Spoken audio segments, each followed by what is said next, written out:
오늘 둘째 독서에서 바오로 사도가 말합니다. 그리스도께서 죽은 이들 가운데서 되살아나셨다고 우리가 이렇게 선포하는데, 여러분 가운데 어떤 사람들은 어째서 죽은 이들의 부활이 없다고 합니까? 우리가 현세만을 위하여 그리스도께 희망을 걸고 있다면 우리는 모든 인간 가운데서 가장 불쌍한 사람일 것입니다. 부활이 없다 하고 이야기하는 신자가 있었다는 말입니다. 그래서 바오로 사도가 황당해서 이야기합니다. 우리가 현세만을 위해서 그리스도께 희망을 걸고 있다면 우리는 모든 인간 가운데서 가장 불쌍한 사람일 것입니다. 우리는 현세만을 위하여 그리스도께 희망을 걸고 있는 사람이 아니고 영원한 세상을 위해 그리스도께 희망을 걸고 있는 사람입니다. 아담과 하와의 범죄로 인간에게 죽음이 왔습니다. 죽은 다음에 어떻게 되는지에 대해서 말해줄 수 있는 사람이 없었습니다. 드디어 예수님이 오셔서 당신의 부활로 영원한 삶을 보여주시고 우리는 예수님의 부활을 보고 알고 믿게 되었던 것입니다. 어리석은 신자는 현세만을 위해 성당에 다닙니다. 현세와 내세의 차이는 잠시와 영원의 차이입니다. 우리는 잠시 후의 일도 알지 못하며 언제 죽을지 모릅니다. 그런데도 언제 끝날지도 모르는 현세에만 희망을 두고 산다면 그 사람은 신앙이 없는 사람입니다. 언제 끝날지도 모르는 현세의 희망을 두고 살던 사람이 어리석은 부자였지요. 내가 벌어들인 것 다 쌓아놓고 이제부터 쉬면서 먹고 마시며 즐겨야지 하는 그날 밤 주님께서 이 어리석은 자야, 오늘 밤 네 영혼을 찾아갈 거라고. 네가 쌓아놓은 것은 누구 차지가 되겠느냐고. 현세에만 희망을 두고 사는 사람은 그렇게 어리석다는 말입니다. 부활에서 만나는 영원한 세상은 어떤 세상일까요? 죽음과 함께 우리는 부활하게 됩니다. 나는 죽지 않고 다만 세상이 바뀔 뿐입니다. 그러면 영원한 세상 속으로 들어가면 가장 먼저 만나는 것이 심판입니다. 죽음 다음에는 심판입니다. 그 심판에서 직천당하라는 판정이 나올 수도 있고, 정화를 한 다음에 천당으로 가라, 연옥이지요. 혹은 지옥으로 가라가 결정이 됩니다. 그 다음에는 천국에서 지옥으로 가거나 지옥에서 천국으로 가거나 하는 일이 없습니다. 지옥 고통은 원래 고통스럽지만 그 고통에 더해주는 고통이 뭐냐면 상태의 변화가 없다는 겁니다. 영원히 그 상태로, 고통의 상태로 살아야 한다는 것이 지옥을 방문한 성인들이 알려주는 소식이거든요. 천국도 똑같습니다. 상태의 변화가 없습니다. 여기서는 좀 더 열심히 살아가지고 뭐 부자가 되고 이런 게 가능하지만 영원한 세상에서는 오로지 이 세상에서 어떻게 살았느냐에 따라서 상태가 결정되고 그 상태는 영원합니다. 그러니 지금 나에게 주어져 있는 이 시간이 무지 중요한 시간이라는 말입니다. 영원한 세상이 결정되는 시간이, 나에게 주어져 있는 이 시간을 어떻게 사용하느냐에 따라서 결정되기 때문입니다. 이 세상에서 첫째가 꼴찌가 되고 꼴찌가 첫째가 된다고, 영원한 세상에서는 뒤집힌다고 말씀하십니다. 이 세상에서 가장 부러운 사람이 저 세상에서는 전혀 부럽지 않은 사람이 되고, 이 세상에서 불행과 고통 속에 있었던 사람이 영원한 세상에서는 가장 행복한 사람이 된다는 말입니다.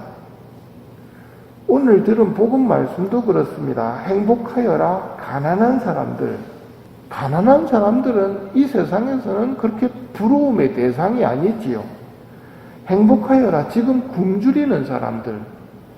행복하여라 지금 우는 사람들.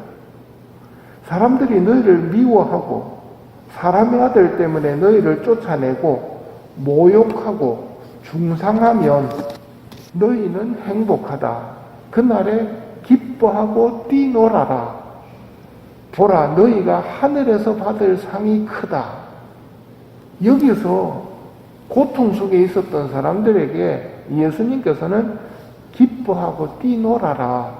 너희가 하늘에서 받을 상이 크다 하고 선포하십니다. 그리고 보면 세례자 요한을 비롯해서 한국의 모든 순교 성인들 고통 속에서 죽어가셨거든요. 억울한 죽음을 당하셨단 말입니다. 예수님의 삶 또한 마찬가지입니다. 예수님도 선을 행하셨습니다. 그런데 예수님에게 미움이 돌아오고 시기와 질투가 돌아오고 고향 사람들은 벼랑에서 떨어뜨리려고 하고, 그리고는 부당한 체포 다음에는 재판인데 어이없이 사형이 선포가 됩니다. 그리고 바로 십자가형이 집행이 되어버립니다. 그렇게 죽으시면서 예수님이, 성모님이 멈춰달라고 하느님한테 기도하셨습니까? 아닙니다. 그대로 받아들이십니다. 인간 구원을 위해서 당신의 그 억울한 죽음과 고통을 봉헌하셨던 겁니다. 반면 남들 위해서 군림하며 호위호식하는 사람은 편안하게 살아가지만 그들에게 예수님께서는 불행하다고 선언하십니다. 왜냐하면 영원한 세상에서는 그런 삶이 아니기 때문입니다. 그저께 벨라데타 성녀에게 성모님이 하신 약속이 그거였지요. 나는 너에게 이 세상의 행복은 약속하지 못하지만 다음 세상의 행복은 약속한다. 첫째가 꼴째가 되고 꼴째가 첫째가 되는 세상이 영원한 세상이고, 우리는 이 세상이 전부인 것처럼 살지만 지금이라도 죽을 수 있단 말입니다. 근데 나는 금수저를 입에 물고 나와가지고 부자로 사는데 어떡합니까? 영원한 세상에서 그러면 나는 저 꼴찌겠네요. 예수님이 그래서 그런 분들을 위해서 알려주신 게 있습니다. 최후의 심판 때 너희는 내가 굶주렸을 때 먹을 것을 주었고 목말랐을 때 마실 것을 주었으며 감옥에 갇혔을 때 병원에 있을 때 찾아주었다.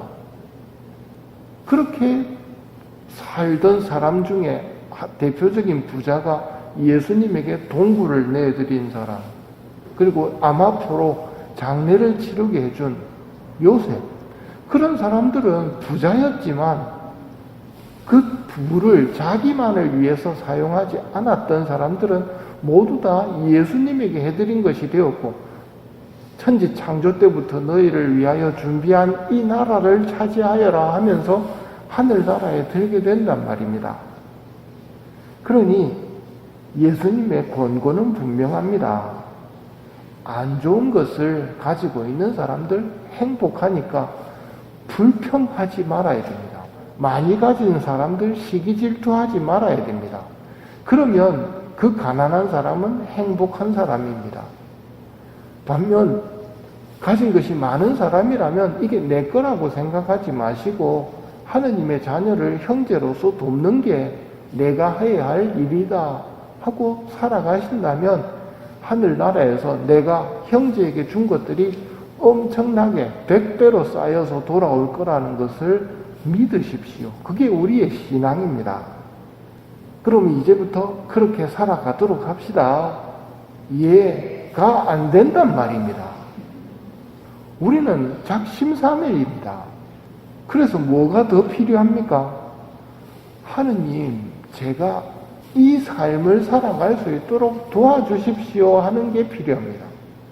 하느님께서 도와주시지 않으면 내가 알고 있는 이 생명의 길, 좁고 비좁은 이 길을 내가 포기하기 쉽단 말입니다. 성질 급하고 불편한 거 싫어하고 작은 고통이라도 피하려는 우리의 본성은 넓고 편한 길을 원합니다. 멸망의 길이거든요. 구원으로 가는, 생명으로 가는 좁은 길로 가려면 하느님이 도와주셔야 됩니다. 첫째 독서에서 사람에게 의지하는 자와 쓰러질 몸을 제 힘인 양 여기는 자는 저주를 받으리라. 지 스스로 구원의 길로 가겠다. 이거는 불가능에 가깝습니다. 어떻게 해야 됩니까? 주님께 의지해야 됩니다. 그의 마음이 주님에게서 떠나 있는 사람들이 저주받은 사람들이고 주님께로 다가가서 고쳐주십시오. 제가 생명의 길보다는 멸망의 길을 좋아합니다. 저를 고쳐주십시오. 도와주십시오. 이게 신앙입니다.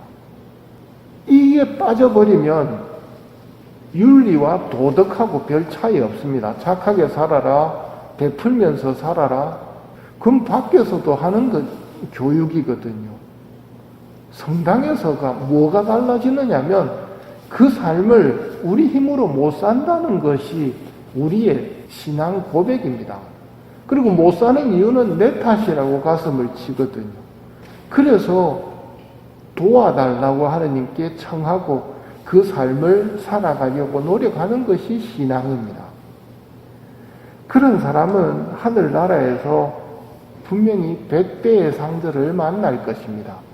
현세에서의 삶도 슬기로운 삶이고 영원한 세상에서도 행복을 차지하는 사람.